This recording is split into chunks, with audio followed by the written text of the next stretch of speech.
El evento conocido como la entrada triunfal, en donde se recuerda a Jesús montando un pollino mientras la multitud lo aclama en su recorrido desde una de las entradas de Jerusalén hasta el templo, es sin duda uno de los eventos que más se recuerda en la cristiandad. Pero, ¿sabías que este evento coincidió con una celebración que se hacía cada año en Jerusalén? ¿Quieres saber más? Pues quédate en este canal para descubrirlo.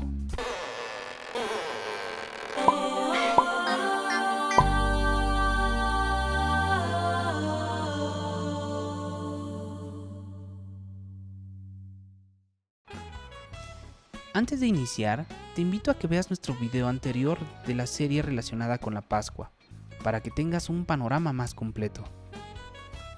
Es bien conocido que año con año, en la ciudad de Jerusalén, los israelitas subían a celebrar las fiestas ordenadas por Dios. Pero ninguna de estas fiestas que se encuentran en el Antiguo Testamento se realizaba en el día que sucedió la entrada triunfal de Jesús. Sin embargo, hay elementos para pensar que el día de la entrada triunfal era parte de una celebración.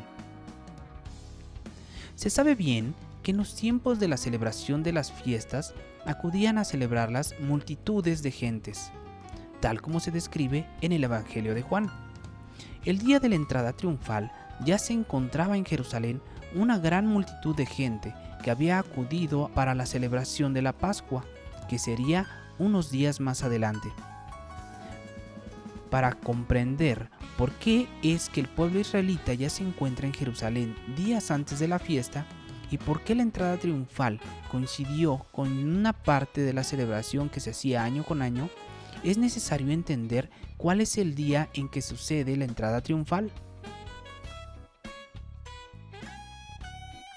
El primer dato que encontramos en referencia al tiempo en el que Jesús está cerca de la ciudad está en el Evangelio de Juan.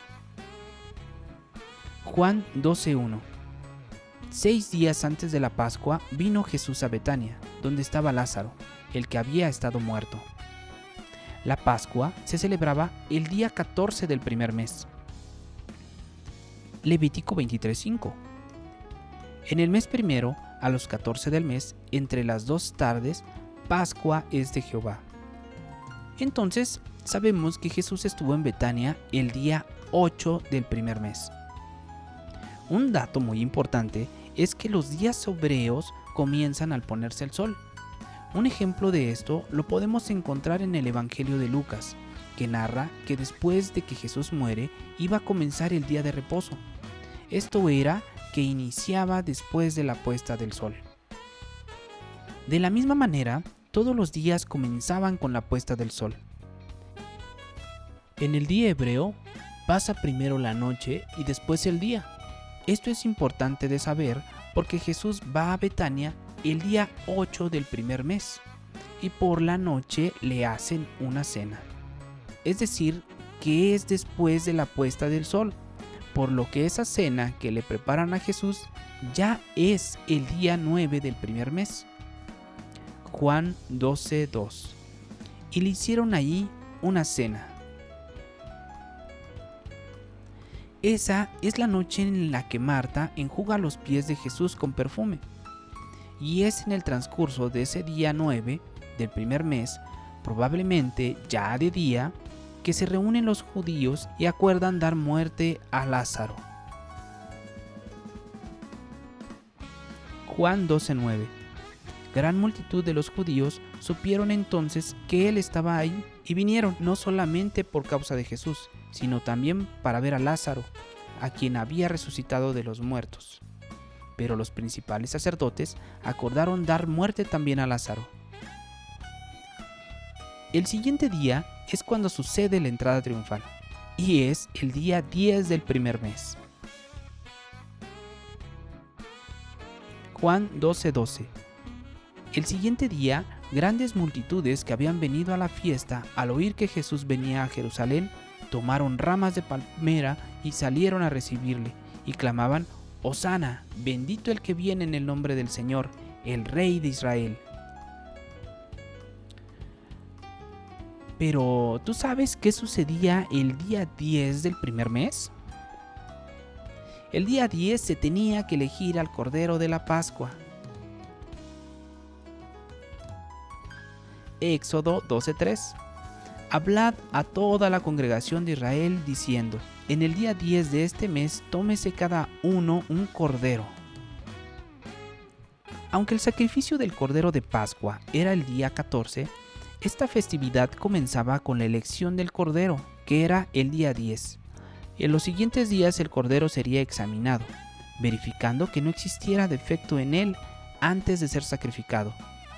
Estos días eran considerados como los días de preparación, pero muy particularmente el día 14 era el día de preparación, porque ese día era cuando se preparaba el cordero para cenarlo por la noche.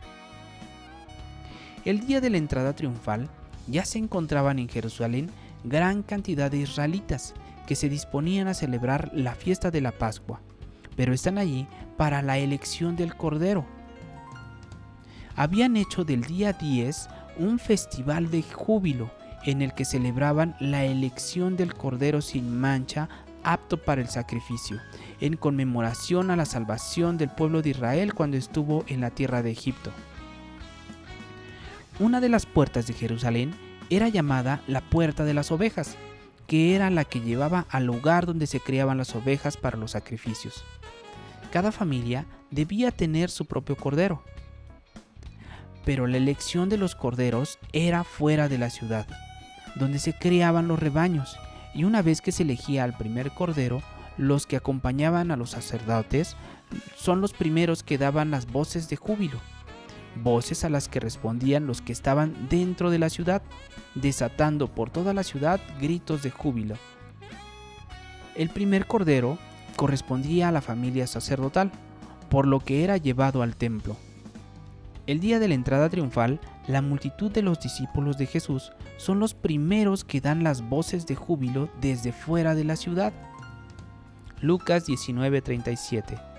Cuando llegaban ya cerca de la bajada del Monte de los Olivos, toda la multitud de los discípulos, gozándose, comenzó a alabar a Dios a grandes voces por todas las maravillas que había hecho, diciendo: bendito el Rey que viene en el nombre del Señor, paz en el cielo y gloria en las alturas. Los fariseos, al oír a los discípulos, se oponen a que ellos sean los que den las voces de júbilo, puesto que no son las voces de júbilo por la elección del primer cordero de Pascua. Lucas 19:39. Entonces, algunos de los fariseos de entre la multitud dijeron: Maestro, reprende a tus discípulos.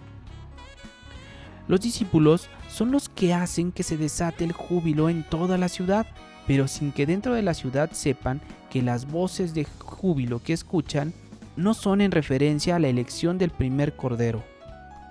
Por eso, cuando entra Jesús a Jerusalén, muchos quedan sorprendidos, pues esperan ver a los sacerdotes llevando al primer cordero elegido. Pero en vez de eso, ven a Jesús. Por eso, la ciudad se pregunta: ¿quién es este? Mateo 21:10. Cuando entró él en Jerusalén, toda la ciudad se conmovió diciendo: ¿quién es este? De la misma forma que al primer cordero elegido para la Pascua, Jesús se presenta hasta el templo. Marcos 11:11. Y entró Jesús en Jerusalén y en el templo. Los días posteriores al día 10 del primer mes, el cordero de Pascua sería examinado para verificar si tiene alguna imperfección. De la misma manera, Jesús, los siguientes días a la entrada triunfal, es examinado por los fariseos, tratando de encontrar alguna falla en él, al hacerle preguntas y pidiendo su opinión sobre algunas cuestiones. Esto continúa aún después de cuando es arrestado. Y aún frente a todo el concilio reunido, no hallaron nada que pudieran hacer culpable de algún delito. Mateo 29:56. Los principales sacerdotes y los ancianos y todo el concilio buscaban falso testimonio contra Jesús para entregarle a muerte, y no lo hallaron, aunque muchos testigos falsos se presentaban. Antes del sacrificio del Cordero de Pascua, se declaraba que el Cordero era limpio y apto para el sacrificio. Con Jesús, es Pilato quien declara que no tiene ningún delito. Él está limpio. Juan 18:38. Le dijo Pilato: ¿qué es la verdad? Y cuando hubo dicho esto, salió otra vez a los judíos y les dijo: yo no hallo en él ningún delito. La entrega triunfal de Jesús a Jerusalén representó la elección de un cordero apto para sacrificio en el día 10 del primer mes, como estaba escrito. Jesús es el cordero sin mancha, el cordero perfecto que fue sacrificado. ¿Qué te pareció este video? Cuéntanos tú qué piensas. ¿Crees que la entrada triunfal no esté relacionada con la elección del Cordero de Pascua? Déjanos tus comentarios. Pero recuerda, lee, analiza y escudriña la escritura. Si te gustó este video, compártelo y dale like para que más hermanos lo vean. Y suscríbete para que sigas viendo nuestros siguientes videos y activa la campanita para que no te los pierdas. Bendiciones.